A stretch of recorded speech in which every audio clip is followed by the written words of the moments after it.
Good morning. So today begins the NATO summit at The Hague, where there are 27,000 police, 10,000 regular troops. I guess they think people don't like NATO.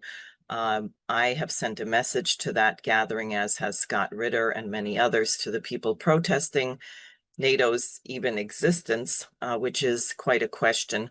Also, I have an update on the Iran-Israel ceasefire. This is June 24th, 2025. I'm Diane Sare, president of the LaRouche organization. So as many of you have heard, there was a ceasefire announced last night, first by President Trump on Truth Social, and I will share with you a couple of things that he posted. Of course, first, what happened was that Iran responded to the American strikes on their nuclear facilities with a strike in Qatar. And Trump's response to that was, Iran has officially responded to our obliteration of their nuclear facilities with a very weak response, which we expected and have very effectively countered.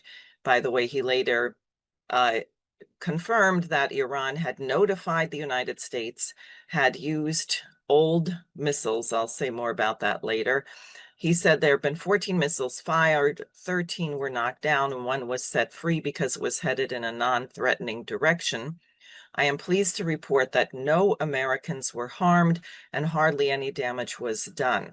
Most importantly, they've gotten it all out of their system, and there will hopefully be no further hate.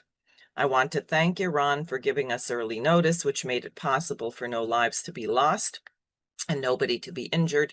Perhaps Iran can now proceed to peace and harmony in the region, and I will enthusiastically encourage Israel to do the same. Thank you for your attention to this matter.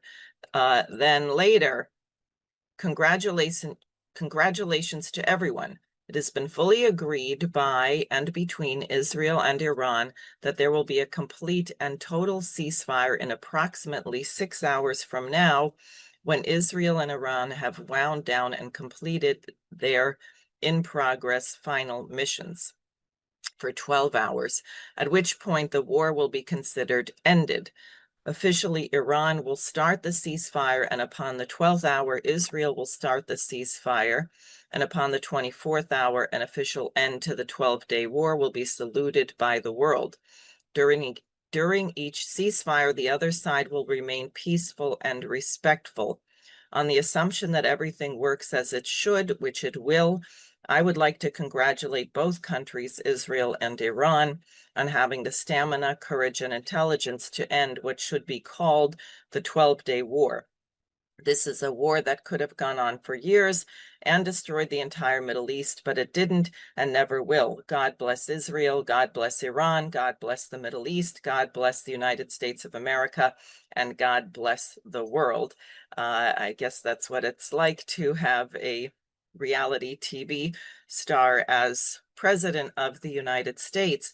Now, it appears early in today that the ceasefire is holding. However, Israel made a point to kill yet another Iranian nuclear scientist with his entire family before the ceasefire. I think this is very tenuous. I think that we need to continue the mobilization, because clearly the text of the emergency leaflet put out by the LaRouche organization and the Schiller Institute about nuclear fireworks on the 4th of July, while perhaps has been put off until we get a new security architecture, we will not have stability. And I want to share with you a little bit of what the Russian ambassador to the UN, Ambassador Nebenzia, had to say at the UN Security Council meeting, and also let you know that Pakistan, Russia, and China on Sunday introduced a ceasefire resolution. So you can imagine that there was an enormous amount of diplomacy. Scott Ritter produced a short, I think it's his rant number 12 on Substack, about this fact that Pakistan, China, India, Russia, Iran all were reaching out to the United States, realizing the implications if this war could not be brought to an end. Iran has very advanced hypersonic capabilities. Remember, Medvedev had said that other nations would be giving Iran their nuclear warheads. The entire world perceived it as Iran being the aggrieved party in this, as Israel and the US both launched attacks of unprovoked aggression. But what Nebenzia had to say, I think, should be heard. He talks about this was the Emergency Security Council meeting called after the United States started striking Iran. He says, in doing so, Washington has yet again demonstrated its complete disregard for the position of the international community and reasserted that to advance the interests of its Israeli ally, it is prepared not only to turn a blind eye to the killings of tens of thousands of Palestinian women, children, and elderly people, but also to gamble with the safety and well-being of all humanity. Through its actions, the United States has opened a Pandora's box, and no one knows what the consequences may lead to. Over the past days, we heard already 3 briefings by IAEA Director General Rafael Grossi. He warned that the strikes on Iranian nuclear infrastructure are fraught with completely unpredictable repercussions and will jeopardize nuclear safety and security, not only in Iran, but also in the region and the entire world. However, Washington is completely unconcerned about either the radiological consequences or the threat to the lives and health of a large number of civilians. Now, Iran actually had evacuated, as best we can tell, Iran had evacuated all of their enriched uranium capability. They had evacuated personnel. These strikes did minimal damage, as best we can tell, contrary to what Trump said. So people may be asking, is all of this theater? What is going on? How do you stabilize the region? Again, I have to say that the only way that things can be solved is not by secret diplomacy and theatrics, but by an entirely new security architecture. And I think you see that in the works already by the number of nations which were involved in working to end this before it went over the abyss. And I would say, I don't think that we are totally out of the woods. I don't think that Israel is trustworthy.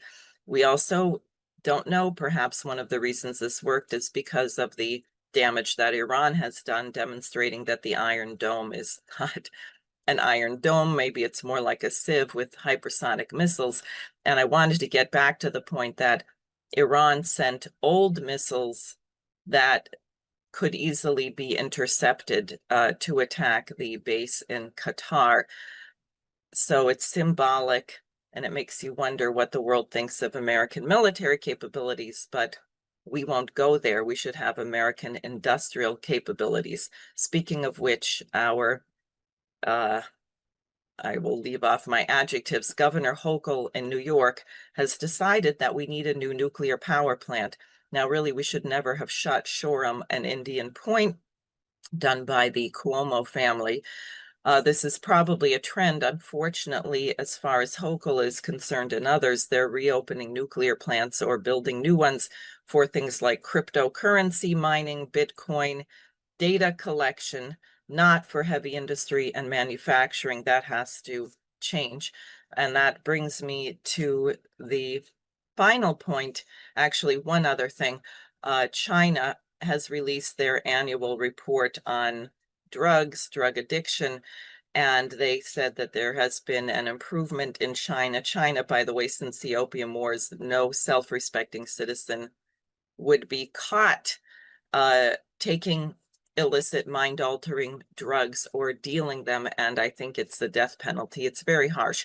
So they have a minuscule problem with drug addiction overdose. It's unheard of, and it's even less than it was before. Then they say, you know, the United States spends over $30 billion a year on border control, immigration, but only $3 billion a year on drug enforcement.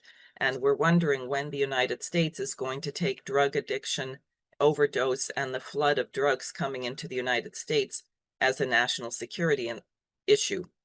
My answer to that is we will do that when we reinstate the Glass-Steagall Act, go through the books of the banks, and discover all of the floods of drug money laundering, which are keeping our financial system afloat. Now, the last item I wish to report today is that the Rubin Observatory, Vera C. Rubin Observatory in Chile, just started sending out the first images, and the quality of this observatory is that it gives you apparently a very wide view of the universe, and there are many images that you can also time-lapse capabilities, so you're getting yet another perspective on the amazing miracle of the planetary system, the new solar systems and galaxies around. They say, quote, "The images released so far truly showcase that expansive field of view from glowing nebulae to countless galaxies, and more are on the way." Now imagine before Christopher Columbus had sailed here to the quote-unquote New World, people thought that perhaps you could get to China directly. It was a very tantalizing idea that the Earth was spherical and that there were other lands and you were not going to fall off the edge of it. Think about what we're seeing. How long will it take for mankind to actually be able to travel to these remote regions or communicate with other life, if there is any such thing? We are just in a very infantile stage of understanding the universe, the principles by which our universe was created in such a beautiful and perfect way. And I think if mankind would focus on these things, we would actually value the unlimited contributions that other human beings can make to the discovery of universal principles. That's why we need a new security architecture. That's not in that way, but that was my message to the protest of the NATO conference at The Hague, and we will have more